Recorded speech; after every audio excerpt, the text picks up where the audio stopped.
بسم اللہ الرحمن الرحیم. نیت چونکہ دل سے تعلق رکھتی ہے اس لیے زبان سے ادا کرنے کی ضرورت نہیں، اور نیت کا زبان سے ادا کرنا رسول اللہ صلی اللہ علیہ وسلم کی سنت اور صحابہ کرام کے عمل سے ثابت نہیں. یعنی ایسی کوئی دلیل ہمیں نہیں ملتی کہ آپ نے نیت پڑھی ہو. نیت کی تو ہے لیکن نیت پڑھی نہیں. امام ابن تیمیہ رحمہ اللہ فرماتے ہیں کہ الفاظ سے نیت کرنا علماء مسلمین میں سے کسی کے نزدیک بھی مشروع نہیں. یہ رسول اللہ صلی اللہ علیہ وسلم نے، آپ کے خلفاء اور دیگر صحابہ، اور نہ ہی اس امت کے سلف اور ائمہ میں سے کسی نے، یعنی بڑے بڑے علماء میں سے کسی نے الفاظ سے نیت نہیں کی. عبادات میں مثلاً وضو، غسل، نماز، روزہ اور زکوٰۃ وغیرہ میں جو نیت واجب ہے، بالاتفاق تمام ائمہ مسلمین کے نزدیک اس کی جگہ دل ہے. بعض لوگوں نے نیت کے الفاظ بنائے ہوئے ہیں، 2 رکعت نماز سنت، منہ طرف خانے کعبے کے، پتہ نہیں آگے کیا. ابن القیم رحمہ اللہ نے نیت کو الفاظ میں بیان کرنے کے متعلق کہا، اگر تم میں سے کوئی نوح علیہ السلام کی عمر تک بھی زندہ رہے پھر وہ اس بات کو تلاش کرتا رہے، یعنی کتابوں میں، کہ کیا رسول اللہ صلی اللہ علیہ وسلم یا آپ کے اصحاب میں سے کسی ایک نے بھی ایسا کچھ کیا، تو وہ کامیاب نہیں ہو سکے گا. کسی کتاب میں نہیں ہے. انہوں نے کافی تلاش کیا ہوگا نا، سوائے اس کے کہ وہ خالص جھوٹ بولے گا. بس اگر اس میں کوئی بھلائی ہوتی تو صحابہ ہم سے سبقت لے جاتے، یعنی بول کے کچھ کہنے میں بھلائی ہوتی تو صحابہ ضرور کرتے اور ہماری اس بات پہ رہنمائی کر دیتے. چونکہ نماز ہے نا، اس لیے اتنی زیادہ تاکید ہو رہی ہے. ابن عثیمین کہتے ہیں کہ نیت کے الفاظ کی ادائیگی نبی صلی اللہ علیہ وسلم سے نہ تو نماز میں اور نہ ہی وضو، نہ روزے، نہ کسی دوسری عبادت میں ثابت ہے، حتیٰ کہ حج اور عمرہ میں بھی نہیں.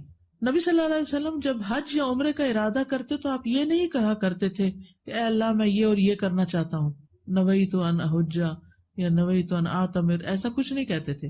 نبی صلی اللہ علیہ وسلم سے یہ ثابت نہیں، اور نہ ہی آپ صحابہ کرام میں سے کسی ایک کو ایسا کرنے کا حکم دیا. اور جہاں تک حج عمرہ کی ادائیگی میں لبیک عمرہ یا لبیک حجہ کا تعلق ہے تو اس بارے میں کہتے ہیں کہ اس کا معنی یہ نہیں کہ یہ نیت کے الفاظ کی ادائیگی ہے. لبیک حج یا لبیک عمرہ جو ہے اس کا معنی تلبیہ ہے، کہ کس چیز کا تلبیہ شروع کر رہا ہوں.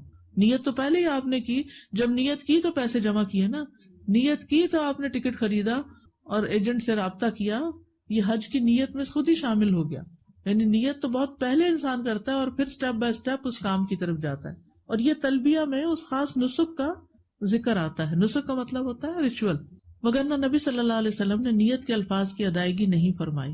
نبی اکرم صلی اللہ علیہ وسلم اور صحابہ کرام باقاعدگی کے ساتھ نمازیں پڑھا کرتے تھے، اور اگر وہ اپنی نمازوں سے پہلے نیت پڑھنا چاہتے تو ایسا کر سکتے تھے، ان کے لیے کوئی رکاوٹ نہیں تھی. لیکن ان میں سے کبھی کسی نے نماز سے پہلے مروجہ نیت نہیں پڑھی. اس کے برعکس وہ ہمیشہ اپنی نمازوں کا آغاز تکبیر تحریمہ یعنی اللہ اکبر سے کرتے رہے.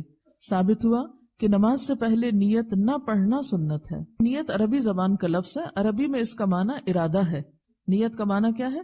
ارادہ. اور ارادہ دل سے کیا جاتا ہے، زبان سے نہیں. بالکل اسی طرح جیسے دیکھا آنکھ سے جاتا ہے، پاؤں سے نہیں. دوسرے لفظوں میں نیت دل سے کی جاتی ہے، زبان سے پڑھی نہیں جاتی. بعض لوگ روزہ رکھنے کی دعا، حج کے تلبیہ اور نکاح میں ایجاب و قبول سے نماز والی مروجہ نیت کو ثابت کرنے کی کوشش کرتے ہیں. عرض یہ ہے روزہ رکھنے کی دعا والی حدیث ضعیف ہے، لہذا حجت نہیں ہے. حج کا تلبیہ صحیح احادیث سے ثابت ہے، وہ نبی اکرم صلی اللہ علیہ وسلم کی پیروی میں کہنا ضروری ہے.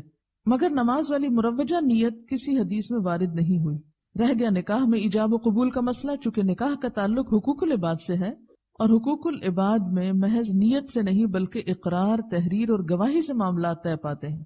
یعنی وہاں صرف ارادہ ہی کافی نہیں کہ کوئی شخص نکاح کا ارادہ کر لے. اگر اس طرح صرف ارادے سے نکاح ہو جائے تو کوئی بے نکاح نہ رہے. جبکہ نماز میں تو بندہ اپنے رب کے حضور کھڑا ہوتا ہے جو تمام نیتوں کو خوب جاننے والا ہے. پھر وہاں نیت پڑھنے کا کیا تک بنتا ہے؟